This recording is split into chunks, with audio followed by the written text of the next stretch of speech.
Salut à toutes et à tous, une petite devinette pour commencer cette année 2016. C'est un événement sportif qui a lieu tous les 4 ans. Il réunit des athlètes venus du monde entier. Un indice, quelles sont nos chances de médaille régionale? On regarde ça tout de suite. Ils sont pour l'instant 12 sportifs ligériens déjà qualifiés pour cet événement historique. 13 pour les JO paralympiques. L'or, l'argent, le bronze, ils en rêvent tous.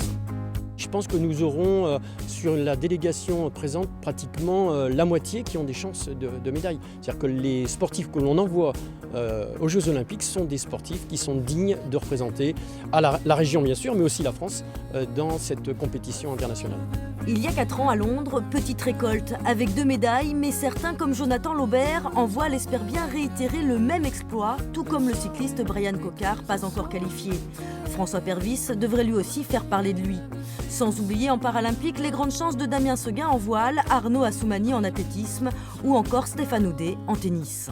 Cette année 2016 sera aussi marquée par des grands rendez-vous pour nos sports de balle, le foot et l'euro bien sûr, même si notre région, Pays de la Loire, n'accueille pas de match. Vous allez le voir, nous y participerons à notre manière. Hop. Les écharpes ne seront pas jaunes, mais tricolores. L'équipe de France à la Beaujoire à Nantes, ça n'était pas arrivé depuis 2007. Même si ce n'est qu'un match amical face à la Côte d'Ivoire, le public pourra supporter les Bleus avant l'Euro 2016. Un événement que vont vivre en direct 3 Canaries. Lorik Sana et Ermir Lenjani avec leur équipe d'Albanie et Kolben Sigthorsson avec les Islandais.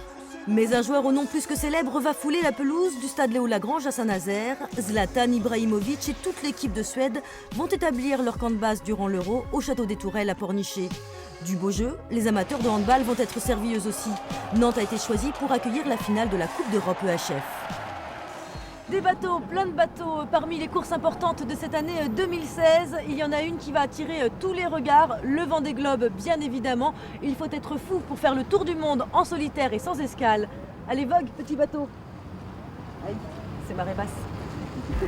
Janvier 2013, François Gabard boucle son tour du monde en 78 jours, 16 heures et 12 minutes. Ce record sera-t-il battu?